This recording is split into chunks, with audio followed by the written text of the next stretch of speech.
Welcome to Amateur Redneck Workshop. I'm Harold, and this is, of course, the second episode of the video about the 3D printer.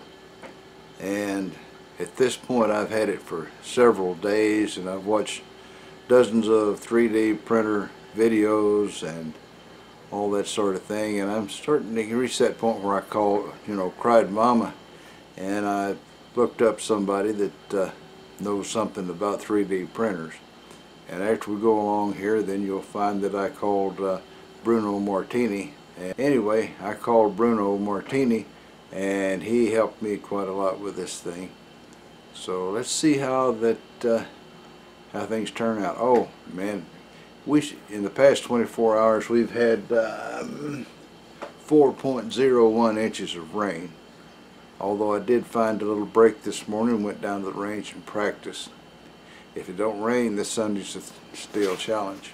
Alright, let's get on with it. Well, this project printed to completion. It's sort of a cube with a hole in it, except it's offset some.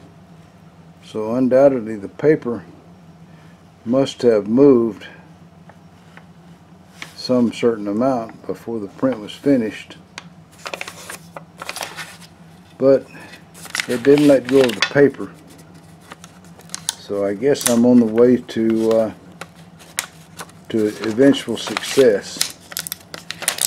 I'll work this thing over again, and we'll see what we get.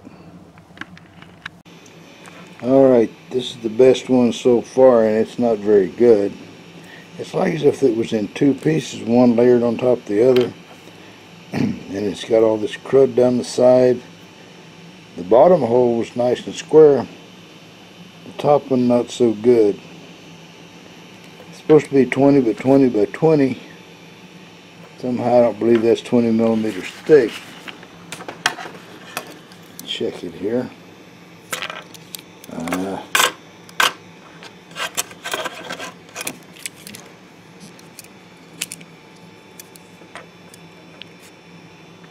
Nope, that's 15 millimeters thick.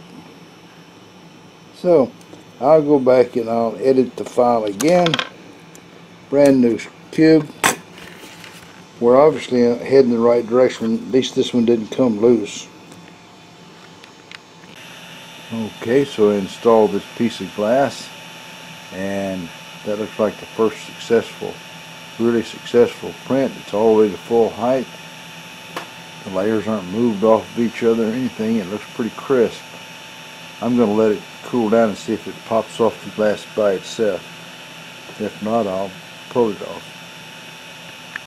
Oh, and yes, I did. I got a piece of glass that's borosilicate glass, I think they said it was.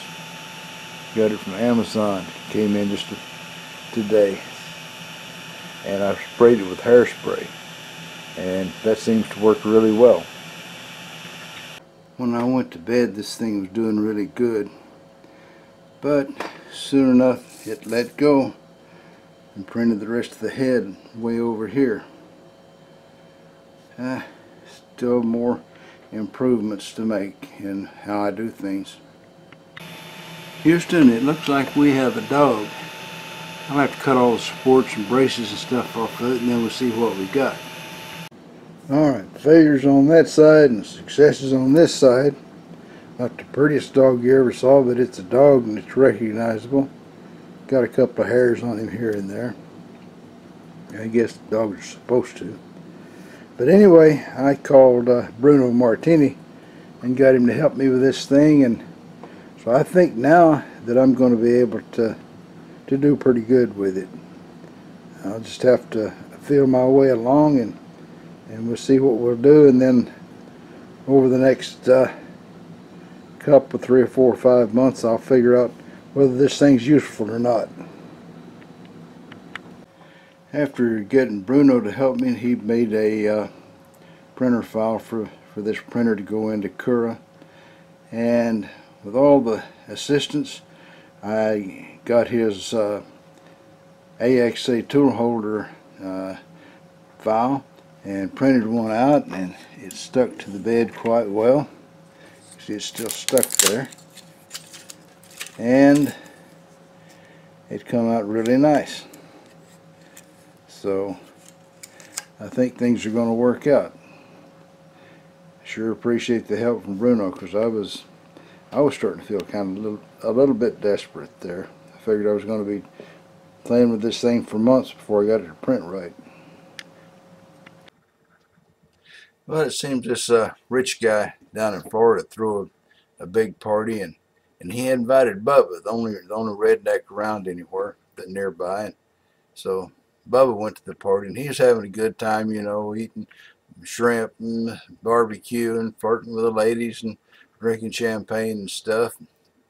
So after the party had been going on a pretty good while, the rich guy was throwing it, come up and had a big alligator, 10-foot alligator, thrown into the swimming pool. And everybody stopped and looked at that, and he says, well, he says, I tell you what, he says, folks, he says, I'll give $1 million to anybody that'll jump in the pool with that alligator. And he hadn't hardly got through saying it. There was a big splash, and there was Bubba right there in the pool. And Bubba, he was fighting that alligator, and he was gouging his eyes and biting him on the tail and throwing him around. And him and the gator both were just screaming and carrying on something awful. And the water, you know, just foaming and splashing out of the pool. And it was just, you know, some scene to see. In a little bit, Bubba finally, you know, wiped out that gator, and he come floating belly up the top of the water, kind of like you know, like one of those goldfish you get at the dime store. And Bubba climbed out of the pool, and that rich guy says, well, he says, Bubba, he says, you win $1 million.